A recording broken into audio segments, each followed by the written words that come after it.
Okay, so ఇవాళ మనం చైన్సా man episode 2 అయితే ఎక్స్ప్లెయిన్ చేయబోతున్నాం. ఇంకా దీని ప్రీవియస్ ఎపిసోడ్ చూడలేదంటే డిస్క్రిప్షన్ లో లింక్ ఉంటుంది, వెళ్ళి చెక్ చేయండి. సో లేట్ చేయకుండా ఎపిసోడ్ లోకి వెళ్ళిపోదాం. ఎపిసోడ్ స్టార్టింగ్ లో మనం కార్ లో డెంజీని ఇంకా మాకిమాని చూస్తాం. డెంజీకి చాలా ఆకలిస్తూ ఉంటుంది. ఇప్పుడు మాకిమా అంటుంది, ఇప్పటి నుంచి నేనే నిన్ను చూసుకుంటున్నాను కాబట్టి నేను అడిగిన ప్రశ్నలకి ఆన్సర్ నువ్వు అవును లేదా ఊ అని చెప్పు. ఎందుకంటే ఒక కుక్క నోట్లోకి వెళ్ళి నాకు నో అనే మాట వినడం నచ్చదు. ఇది విని డెంజీ మనసులో అనుకుంటాడు, ఈమె నన్ను కుక్కలా ట్రీట్ చేస్తుంది, ఇంక ఈమె కొంచెం భయంకరంగా కూడా ఉంది. ఇంకా డెంజీకి పోచితా కూడా గుర్తుకొస్తాడు. ఇప్పుడు ఆకలి వల్ల డెంజీ కడుపు గుడుగుడు అంటూ ఉంటుంది. ఇప్పుడు మాకిమా అంటుంది, మనం ఏదైనా రెస్ట్ ఏరియాలకు వెళ్ళి తిందాం, ఇంకా నువ్వు ఏదైనా తినొచ్చు, నువ్వు తినే బిల్ నేనే పే చేస్తా. ఇంకా మాకిమా తన కోట్ ని డెంజీకి ఇస్తుంది. దీన్ని చూడంగానే డెంజీ షాక్ లో ఉంటాడు. ఎందుకంటే ఇంతకు ముందు డెంజీని ఇంత బాగా ఎవరు చూసుకోలేదు, ఇంకా తన దగ్గరికి ఎవరు వచ్చేవాళ్ళు కాదు. కానీ ఈ రోజు ఏంటో ఒక అమ్మాయి తన్ని హక్ చేసుకుంది, ఇంకా తన కోట్ ని ఇచ్చింది, ఇంకా తినిపిస్తానికి పైసలు కూడా ఇస్తానంటుంది. ఇంకా ఇదంతా ఆలోచించి డెంజీ మాకిమాని లవ్ చేయడం మొదలు పెడతాడు. సరే, ఇక వీళ్ళు తినడానికి దగ్గరున్న ఫుడ్ స్టాల్ కి వెళ్తారు. ఇక్కడ వీళ్ళు ఫుడ్ ఆర్డర్ ఇస్తారు, కానీ డెంజీకి చాలా బ్లడ్ లాస్ అవ్వడం వల్ల మాకిమా మీద పడిపోతాడు. ఇప్పుడు మాకిమా అడుగుతుంది, నువ్వు అసలు ఇలా ఎలా మారావు? దీనిపై డెంజీ చెప్తాడు, నా దగ్గర పోచితా అనే పెట్టుండే, అది నన్ను కాపాడడానికి బదులుగా తను చనిపోయింది. ఇప్పుడు మాకిమా అంటుంది, ఇలాంటి కండిషన్ చాలా రేర్, ఇంకా నా ఒపీనియన్ లో తను నీ లోపటి ఇంకా బతికే ఉన్నట్టుంది, ఎందుకంటే నాకు నీ దగ్గర నుంచి హ్యూమన్ ఇంకా డెవిల్ స్మెల్ వస్తుంది. ఇది వినగానే డెంజీకి చాలా సంతోషంగా అనిపిస్తుంది. ఇంకా డెంజీ అలసిపోయి మళ్ళీ కింద పడిపోతాడు. ఇంకా కొంచెం సేపటి తర్వాత తన ఆర్డర్ వచ్చేస్తుంది. ఇప్పుడు డెంజీ మాకిమా తోటి అబద్ధం చెప్తాడు, నేను తినలేనని. ఇది విని మాకిమా తనకి తినిపిస్తుంది. ఇప్పుడు డెంజీ మాకిమా తోటి అడుగుతాడు, నీకు ఎలాంటి అబ్బాయిలంటే ఇష్టం? ఇప్పుడు మాకిమా కొంచెం ఆలోచించి చెప్తుంది, నీలాంటి వాడంటే ఇష్టం. ఇది విని డెంజీ మనసులో అనుకుంటాడు, మాకిమా కూడా నన్ను ఇష్టపడుతుందని. సరే, ఇక దీని తర్వాత మాకిమా డెంజీని డెవిల్ హంటర్ హెడ్ క్వార్టర్స్ కి తీసుకెళ్తుంది. ఇక్కడ రెండు విధాల హంటర్స్ ఉంటారు. ఫస్ట్ వచ్చేసి సివిలియన్ హంటర్స్. వీళ్ళేమో డెవిల్ హంటింగ్ పనిని యాజ్ ఏ పార్ట్ టైమ్ గా చేస్తూ ఉంటారు. అంటే వీళ్ళకి ఇష్టం ఉన్నప్పుడే ఈ పనిని చేస్తారు. ఇంకా వీళ్ళు చంపిన డెవిల్ కి బట్టి గవర్నమెంట్ వీళ్ళకి పే చేస్తుంది. ఇంకొకటి పబ్లిక్ సేఫ్టీ డెవిల్ హంటర్స్. వీళ్ళు ఈ పనిని ఫుల్ టైమ్ గా చేస్తూ ఉంటారు. అంటే వీళ్ళని గవర్నమెంట్ ఎప్పుడు పిలిస్తే అప్పుడు వీళ్ళు వెళ్ళాలి. ఒక విధంగా వీళ్ళ పని కొంచెం రిస్కీగా ఉంటుంది. ఇంకా వీళ్ళకి పనికి తగ్గట్టే మనీ కూడా చాలా ఎక్కువగా ఇస్తారు వీళ్ళకి. కానీ డెంజీకేమో ఇదంతా అవసరం లేదు, అతనికి కేవలం మాకిమాని సెట్ చేసుకోవాలని ఉంది. ఇంకా ఆఫీస్ లోకి వెళ్ళిన తర్వాత మాకిమా డెంజీకి తన డ్రెస్ ని ఇస్తుంది. ఇప్పుడే ఇక్కడికి హాకీ హయాకావా అనే అతను వస్తాడు. ఇతను 3 ఏళ్ల క్రితం ఇందులో జాయిన్ అయ్యాడు. ఇప్పుడు మన డెంజీ ఇతనితోటే కలిసి పనిచేయాలి. కానీ డెంజీకేమో ఇది నచ్చదు. డెంజీ అంటాడు, నాకు నీతోటి పనిచేయాలని. ఇప్పుడు మాకిమా మెల్లగా డెంజీ దగ్గరికి వచ్చి అంటుంది, నువ్వు కనుక నేను చెప్పిన పని బాగా చేసావంటే ఏదో రోజు మన ఇద్దరం కలిసి పనిచేయొచ్చు. సరే, ఇక దీని తర్వాత ఆకి ఇంకా డెంజీ కలిసి పెట్రోలింగ్ కి వెళ్తారు. ఇప్పుడు డెంజీ ఆకితో అడుగుతాడు, మాకిమాకి ఎవరైనా బాయ్ ఫ్రెండ్ ఉన్నాడా? ఇది విని ఆకి డెంజీని ఎవరు లేని ప్లేస్ కి తీసుకెళ్తాడు. దీని తర్వాత ఆకి డెంజీని పిచ్చ కొట్టుడు కొడతాడు. ఇంకా ఆకి అంటాడు, నువ్వు వెంటనే ఈ జాబ్ వదిలిపెట్టి వెళ్ళిపో.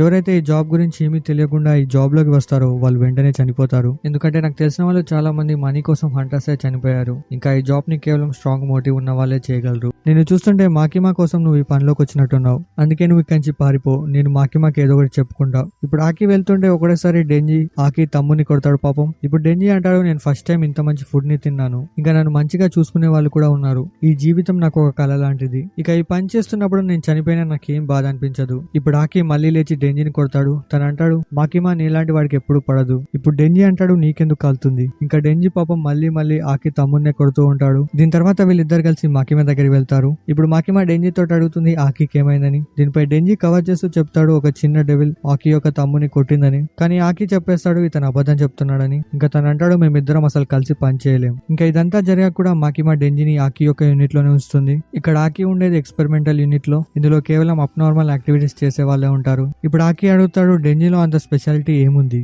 దీనిపై మాకిమా చెప్తుంది, డెంజీ తనకి ఇష్టం ఉంటే ఒక చైన్సా డెవిల్ గా మారగలడు. ఇది విని ఆకి షాక్ అవుతాడు. తను అంటాడు, ఇది కేవలం నేను కథల్లోనే విన్నాను. మాకిమా అంటుంది, అందుకే డెంజీ స్పెషల్. ఇంకా తను అంటుంది, అతని జాబ్ వదిలిపెట్టుకోవాలనుకున్నా లేకపోతే పారిపోయినా అతన్ని మేము ఒక డెవిల్ అని చంపేస్తాం. అంటే డెంజీ ఇప్పుడు చచ్చేదాకా ఇదే పని చేస్తూ ఉండాలి. దీని తర్వాత ఆకి అంటాడు, ఇప్పటి నుంచి నువ్వు నాతోటే ఉంటావు, ఇంకా నువ్వు పారిపోవడానికి ట్రై చేసావంటే నేనే నిన్ను చంపేస్తా. ఇక్కడ డెంజీ ఆలోచిస్తూ ఉంటాడు, మాకిమా ఒక మంచి అమ్మాయేనా? ఇప్పుడు ఆకి అంటాడు, మాకిమా చాలా మంచామే, ఒకసారి ఆమె నన్ను కాపాడింది. సరే, ఇక దీని తర్వాత డెంజీ బ్రెడ్ మీద వేరే జామ్స్ చేసుకుని తింటూ ఉంటాడు. ఇంకా తన ఈ కొత్త లైఫ్ ని ఎంజాయ్ చేస్తూ గడుపుతాడు. కానీ ఆకికేమో ఇది అంతగా నచ్చదు. దీని తర్వాత డెంజీకి ఇంకా ఆకికి ఫీండ్ ని చంపే మిషన్ ఇస్తారు.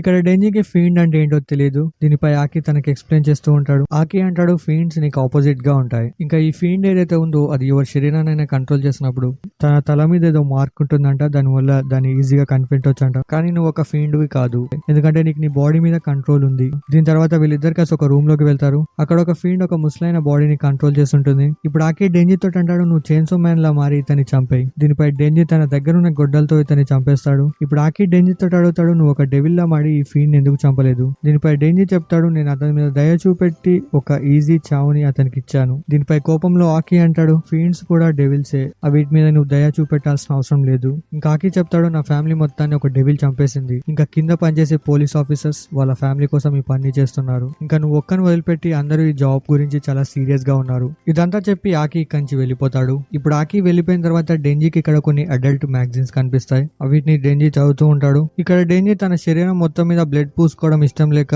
చైన్సో మ్యాన్ గా మారలేదు. ఇప్పుడు డెంజీ మనసులో అనుకుంటాడు, నేను పోజితా విష్ ని కంప్లీట్ చేశాను. ఇప్పుడు నేను ఒక మంచి లైఫ్ ని కూడా లీడ్ చేస్తున్నా. అయినా కానీ నా లైఫ్ లో ఏదో తగ్గినట్టు అనిపిస్తుంది. అంటే డెంజీకి ఇక్కడ అందరిలా తన లైఫ్ లో ఏ గోల్ లేదు. ఇప్పుడే డెంజీకి మాకిమా గుర్తుకొస్తుంది. ఇక తన లైఫ్ లో తన గోల్ ని ఫిక్స్ చేసుకుంటాడు. అదేంటంటే డెంజీకి మాకిమా యొక్క బూమ్స్ ని ప్రెస్ చేయాలని ఉంది. సో ప్రస్తుతానికి ఇది మన డెంజీ యొక్క గోల్. మీ లైఫ్ లో మీ గోల్ ఏంటో కింద కమెంట్ చేసి చెప్పండి. దీని తర్వాత వీళ్ళిద్దరు మాకిమా దగ్గరికి వెళ్తారు. ఇక్కడ మాకిమా డెంజీకి పెట్రోలింగ్ ఇంకొక పార్ట్నర్ ఇస్తుంది. ఇప్పుడు డెంజీ యొక్క పార్ట్నర్ అంటే ఈ అమ్మాయి ఇక్కడికి వస్తుంది. ఈ అమ్మాయి పేరు వచ్చేసి పవర్. ఈమె ఒక ఫెయింట్. ఇది విని ఫస్ట్ అయితే డెంజీకి అంతగా నచ్చదు, ఒక ఫెయింట్ ని డెవిల్ హంటర్ చేయడం. కానీ డెంజీ పవర్ ని ప్రాపర్ గా చెక్ చేసిన తర్వాత అడ్జస్ట్ అయిపోతాడు. ఇప్పుడు మాకిమా అంటుంది, పవర్ అన్ని డెవిల్స్ కంటే ఆపోజిట్ గా ఉంటుంది. ఇంకా తను కూడా నీతోటే స్పెషల్ యూనిట్ 4 లో ఉంటుంది, అంటే ఆకి యూనిట్ లో. దీని తర్వాత వీళ్ళు పెట్రోలింగ్ కి బయటికి వెళ్ళిపోతారు. ఇక్కడ పవర్ నెత్తిలో 2 కొమ్ములు ఉంటాయి కాబట్టి వీళ్ళు ఇద్దరు నార్మల్ మనుషుల మధ్య తిరగలేరు. ఇప్పుడు ఒకటేసారి పవర్ డెంజీని కొడుతుంది. తను అంటుంది, నాకు చంపడానికి ఏమన్నా కావాలి. ఇక్కడ డెంజీ పవర్ ని భరిస్తూ ఉంటాడు, ఎందుకంటే అవసరం తంది కాబట్టి. ఇంకా తను మనసులో అనుకుంటాడు, ప్రాబ్లం ఏంటంటే నా చేతుల్ని తన దగ్గరికి ఎలా తీసుకెళ్లను. సరే ఇక ఇలా వీళ్ళు వెళ్తుంటే వీళ్ళకి పోలీస్ ఆఫీసర్స్ కనిపిస్తారు. దీనిపై డెంజీ తన పబ్లిక్ సేఫ్టీ ఐడిని చూపించి ఇక్కడి నుంచి వెళ్ళిపోతాడు. ఇలా వీళ్ళు చాలా సేపు తిరగక కూడా వీళ్ళకి ఒక్క డెవిల్ కనిపించదు. ఇప్పుడు పవర్ అంటుంది, ఇదంతా నా వల్లే కావచ్చు, ఎందుకంటే నేను ఫీల్డ్ అవ్వకముందు నేను ఒక భయంకరమైన డెవిల్ ని. నన్ను చూసి మిగతా డెవిల్స్ అన్ని పారిపోయేవి. ఇంకా ప్రెసెంట్ లో కూడా అవి అందుకే పారిపోతున్నట్టున్నాయి. ఇక్కడ డెంజీ ఆలోచిస్తూ ఉంటాడు, ఇదంతా ఆకి కావాలనే చేస్తాడని. మాకి తిను దగ్గర అవ్వకుండా ఇంకా జాబ్ లో నుంచి వెళ్ళిపోయాలా. ఇప్పుడే పవర్ కి బ్లడ్ ది స్మెల్ వస్తూ ఉంటుంది. ఇప్పుడు పవర్ వెంటనే ఆ స్మెల్ వైపు పరిగెత్తుతూ ఉంటుంది. ఇప్పుడు ఇక్కడ మనం ఒక డెవిల్ ని చూస్తాం, ఇంకొక సివిలియన్ ని. ఇతను బ్యాకప్ ని పిలుస్తూ ఉంటాడు ఈ డెవిల్ ని చంపడానికి. ఇప్పుడు మనం పవర్ ని చూస్తాం, తన ఈ బిల్డింగ్ నుంచి దూకుతుంది. ఇంకా తను తన చేతిలో ఉండే బ్లడ్ తో ఒక హ్యామర్ ని రెడీ చేస్తుంది. ఇంకా తన హ్యామర్ ని పట్టుకుని వెంటనే ఆ డెవిల్ మీద అటాక్ చేస్తుంది. దీని వల్ల ఆ డెవిల్ అక్కడే చనిపోతుంది. ఇంకా ఆ డెవిల్ చనిపోవడం వల్ల చుట్టుపక్కల మొత్తం బ్లడ్ ఉంటుంది. ఇంకా దీన్ని చూసి పవర్ సంతోషంలో చుట్టుపక్కల మొత్తం తిరుగుతూ ఉంటుంది. అండ్ దీంతో ఈ ఎపిసోడ్ ఇక్కడే కంప్లీట్ అయిపోతుంది. ఐ హోప్ ఈ ఎపిసోడ్ మీకు నచ్చిందని అనుకుంటున్నా. దీని నెక్స్ట్ ఎపిసోడ్ వచ్చేసి రేపు ఎల్లుడైనా వస్తుంది. ఇంకా వెళ్లే ముందు ఈ వీడియోకి లైక్ చేయడం మర్చిపోకండి. ఛానల్ కొన్న కొత్తగా సబ్స్క్రైబ్ చేసుకోండి. బాయ్.